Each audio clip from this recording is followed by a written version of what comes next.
పిల్లలు, ఈరోజు మనం వినబోయే కథ ఒక మహాబలవంతుడు, పరాక్రమశాలి, సత్యభక్తుడు అయిన శ్రీ హనుమంతుడు గురించి. ఆయన మనకు నేర్పింది, నిజమైన బలం అనేది శరీర శక్తిలో కాదు, సేవలో, భక్తిలో ఉందని. హనుమంతుడు చిన్నతనంలో చాలా చురుకైన వాడు. ఎప్పుడూ సంతోషంగా ఉండేవాడు.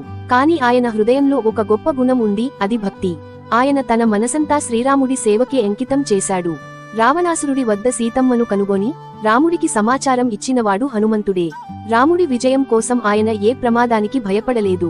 ఆయనకు బలం వచ్చిందే సేవ చేయాలనే తపన వల్ల. లక్ష్మణుడు మూర్ఛపోయినప్పుడు వైద్యుడు చెప్పాడు, హిమాలయాల్లో ఉండే సంజీవని ఔషధం కావాలి అని. వెంటనే హనుమంతుడు ఆకాశంలోకి ఎగిరి పర్వతాన్నే లంకకు తీసుకొచ్చాడు.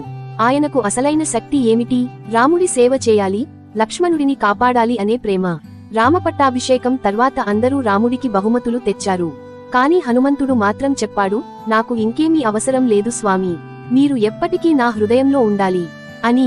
అప్పుడు రాముడు ఆశీర్వదించాడు, హనుమా, నువ్వు ఉండేంతవరకు నా కీర్తి భూలోకంలో ఉండిపోతుంది అని.